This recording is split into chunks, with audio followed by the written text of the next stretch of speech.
You're listening to the Public Health Entrepreneurs Podcast with your host, Dr. Charlotte Huntley. Greetings, everyone, and thank you for joining me on this episode. I'm Dr. Huntley, and I'm your host. I am a public health entrepreneur with over 20 years of experience in healthcare and public health, and I've helped a lot of public health entrepreneurs along the way. Now, this is episode 4 of the Public Health Entrepreneurs Podcast.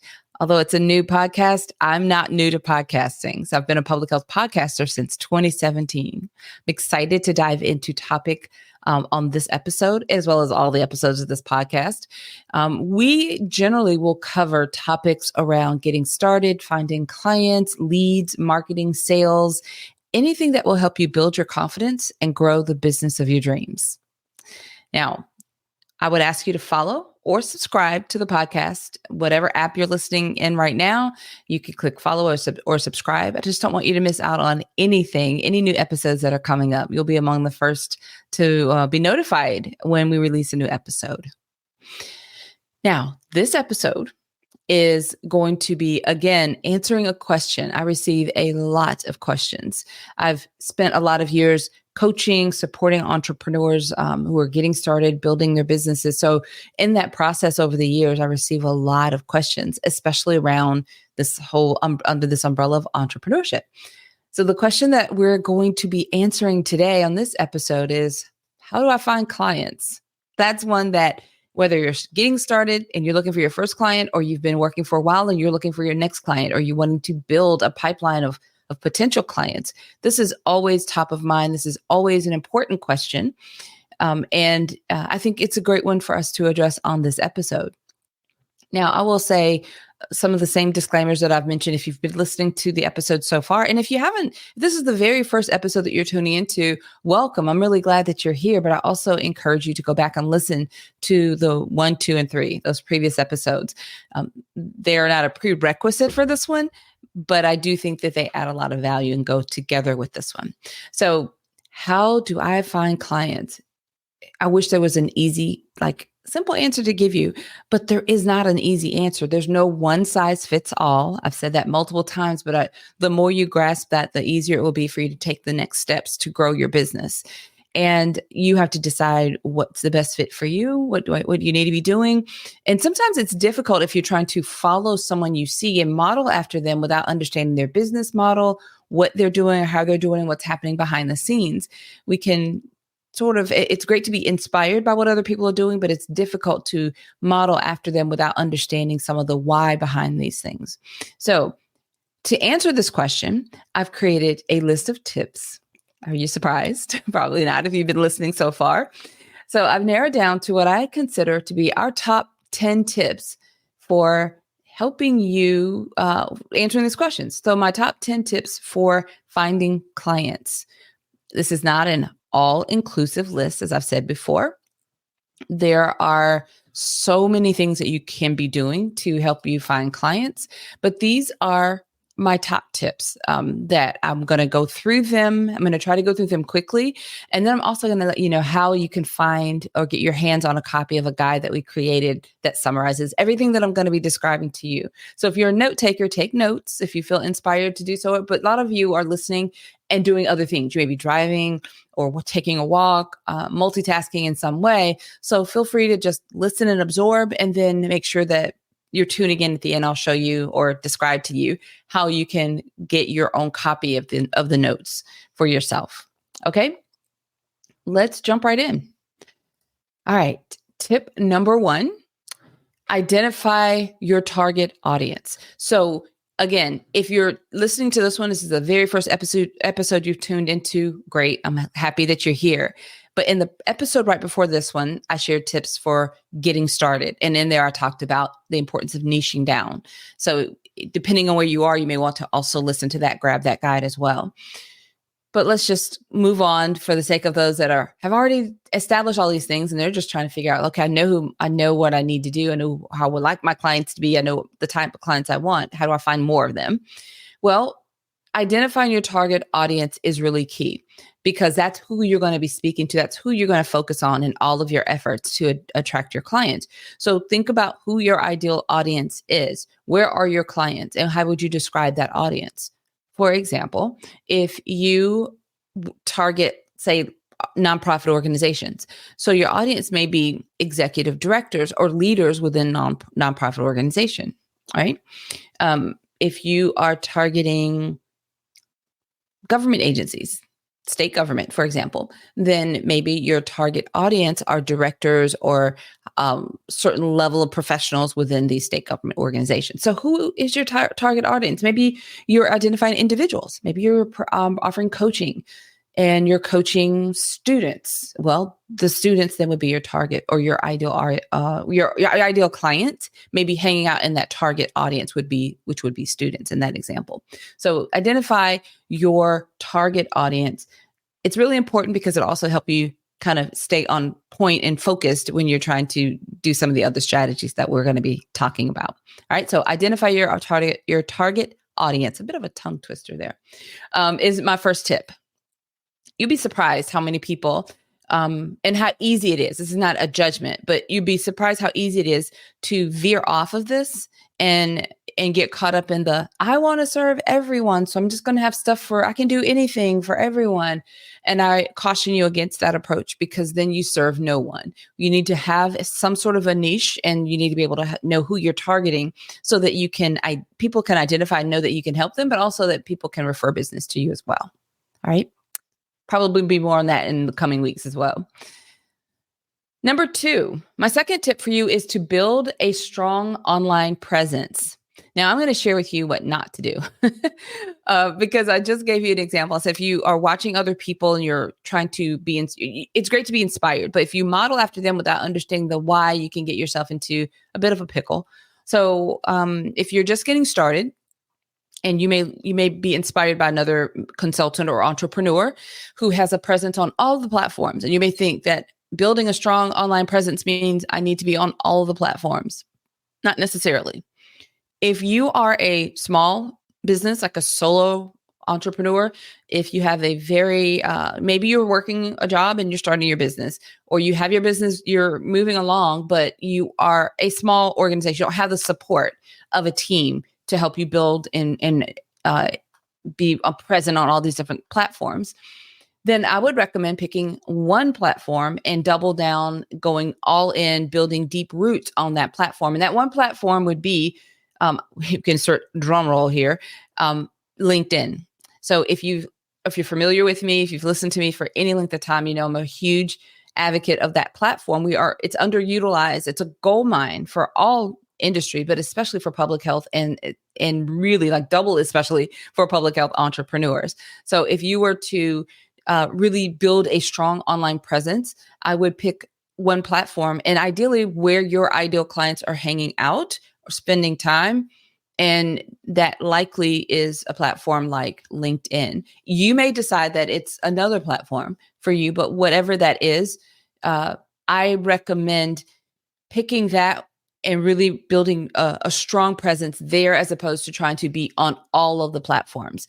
So when I started, I didn't understand that right away. I saw that everyone that I followed and was inspired by was present on every platform. So that's immediately what I did.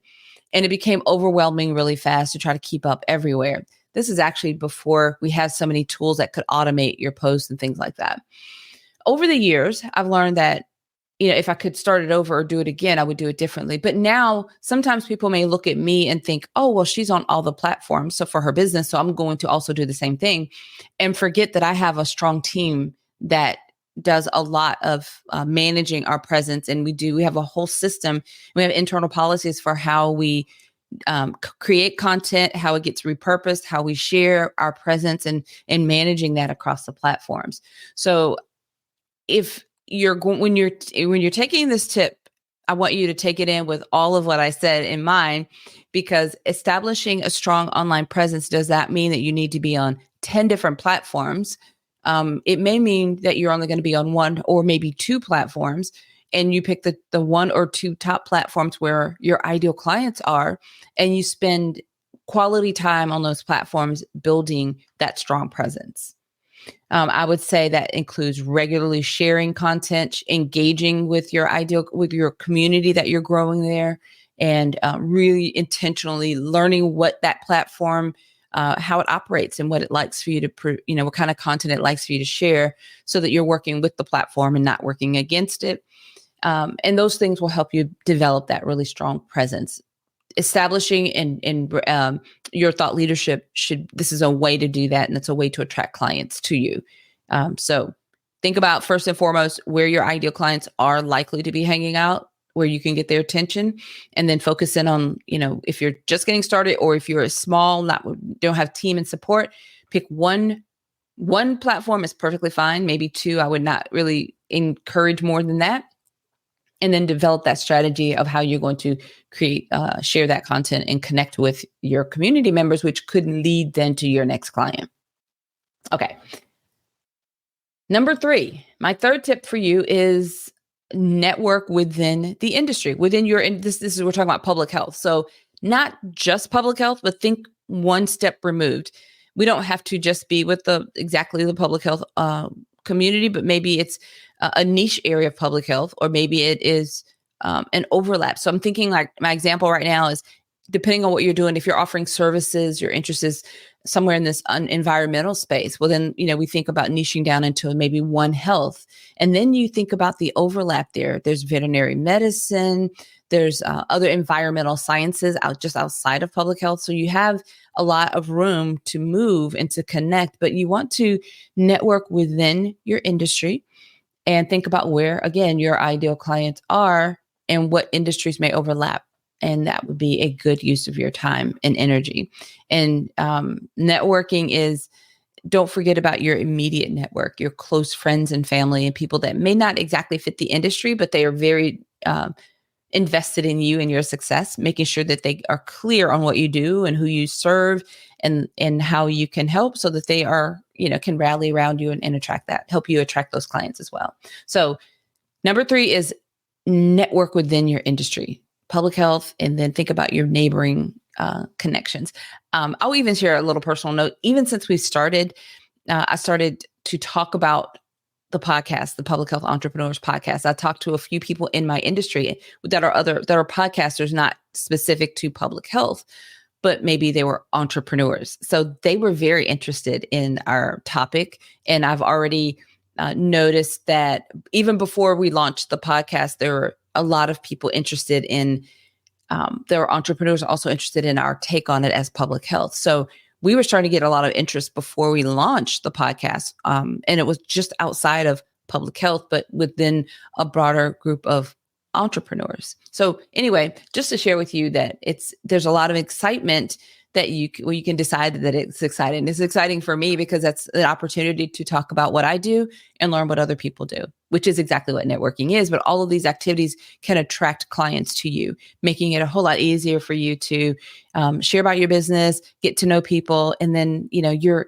clients are it's almost like a pull that your attraction, that you're igniting, as opposed to chasing down someone for to sell to them, kind of thing. So networking is a strong one. Networking within and around your industry. All right, number 4. My 4th tip for you is, this may or may not work for you, but it's a really strong, it could be a very strong strategy, and that's to offer free workshops or webinars. So this is it's not like you're doing your work for free, but I think if you offer some portion of what you do that you can make available for free, you can attract clients to you that will want to work with you a step further. You can help them get a win, or help them with getting a taste or sense of what you do. And then they may be more interested in you coming, build a little bit of trust and credibility. And then they may be more willing to then step closer to working with you a little bit deeper on whatever that is. So you decide where your boundaries are with this, and you decide if it's something that works for you or not. I've done a bit of both over the years, and we've tested this or that and decided what works and what doesn't work. I find that sometimes a free webinar, for example, can be a great way for people to get some questions answered, and then they can learn about the details of working with you. And some that are ready to work with you will be able to feel more confident about taking those next steps. So you'll have some people that'll be ready right away, but then they may attend and engage with you, but then you just get a closer connection that could ultimately lead to a client. So sometimes it's an immediate lead to a client, and sometimes it takes a while. This podcast is actually an example of that. I'm sharing information. I'm answering questions that a lot of people are asking about, and I'm providing it on a free platform because I don't even offer this type of training like this anymore. However, we do have a public health masterminds. We have a public health entrepreneurs mastermind group program that I would love for some of you listening to I would love for all of you listening to consider this program, but it's a very small community, and it's a very premium community. So we really are careful about making sure that people that are coming into the community are a good fit for what we have established. So my hope in sharing with you is that some of you will be listening and thinking, oh, that's exactly what I'm looking for. I would love to have a community of peers and to be able to grow and really work more closely with Dr. Huntley. That would be awesome. Maybe after you hear some of these episodes, if you've been in my community for a while, you may have that feeling. And then that gives an opportunity for us to attract people that may want to join that program through this podcast. But we're willing to, this is not a workshop or a webinar, but in a sense, we're sharing in this podcast platform this information, helping a lot of people that may never work with us, and that's okay. But at the same time, a few of them may decide to work with us in our group program, and that would be wonderful. So I'm not suggesting that all of you run out and start a podcast, but I am giving you an example of how you could create a free workshop, webinar to share some genuine information with people that could help, and you can build community and enjoy that process. And then as a result, you could attract clients to you that may be willing to work with you. So you put it into the context of whatever it is that you offer. For us, it's a group program that aligns with this mastermind program. For our consulting firm, this consulting side, it may be a workshop, which, we don't do now, but we have done in the past, where we've had our ideal clients together. We've answered some questions for them. And then later on, it led to consulting work. So sometimes you start by doing those, and then you may not do them later on in your business as your business builds and grows. All right. So let me move to our next tip. See, I'll get long-winded on these. I love teaching and coaching and sharing around these topics. And so I'm trying to be mindful of the time so that I don't go over, but you guys have to listen faster. So my pastor at church says that all the time. Okay. Tip number 5, utilize content marketing. All right. So this could be blogs or articles, case studies. Maybe you create a white paper.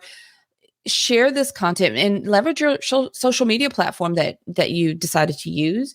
You could have it on your website as where someone can opt in to read, download your white paper, or opt in to access this content that you've created. There are a number of ways that you can do that. Videos, you can host a learning series or informational series. I'm going to go back to LinkedIn and mention, because a lot of you listening are also subscribers of our newsletter on LinkedIn, which is Public Health Entrepreneurs. So we leverage LinkedIn's newsletter feature, which I think is amazing. It's a great feature, a great way to attract people that are interested in the same topic of public health entrepreneur. Either you're already a public health entrepreneur, or you're interested in learning more about it.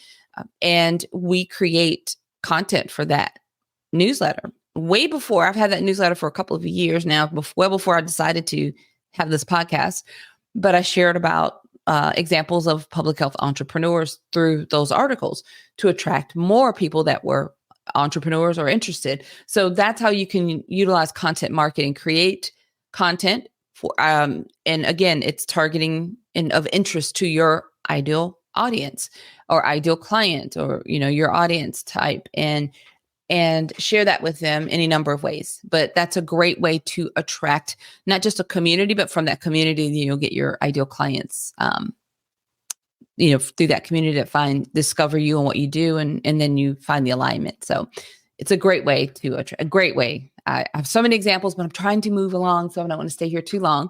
But that's a great one. So utilizing content marketing. Number 6, provide testimonials and case studies. This is great. We all like to, when we're buying a product or considering a service, we like reading reviews, what people have to say about it. And those testimonials, if you're on LinkedIn, people can give you a review. I use that quite a bit in the earlier days to get people to, it just makes it easier because we're browsing through, we're checking out people anyway and their profile. And if it's optimized and you see where they've got some recent testimonials, then it can help you know, oh, maybe I'll give this person a try. Maybe I'll give this service a try. So if you have testimonials, anything from your client's perspectives that's favorable can be used to help you attract more clients to you. So it's almost like, you're attracting more of what you are already showing and demonstrating that you're really good at. So if your previous client says you did great and there's some effort or some testimonial evidence that you did great from them, then that can go a long way in attracting new clients your way. All right. Number 7, attend community events and health fairs. I love this one because I think it's overlooked a bit. We have to remember that engagement piece. Community events are absolutely your local community, being in person, being very present about what it is you do, how you serve. I've done that with a lot of intention over the last couple of years because I wanted to work more, establish a client network locally. Most of my clients are everywhere else in the country and around the world. And I wanted to establish local consulting clients. So I set an intention for that over the last couple of years. And in events that I attended, health fairs are great because there's such a rich, sort of a diverse network of participants in a health fair. So you, as public health professionals and entrepreneurs, connect with healthcare nurses, physicians, nutritionists, dietitians, people that attend a health fair. Be present, be the public health representative, and connect with these people. Establish that relationship. And also you're letting them know how you serve and who you are. And that's a great way to attract clients your way. All right. Number 8, which I almost skipped over. Wait a minute, look at my notes.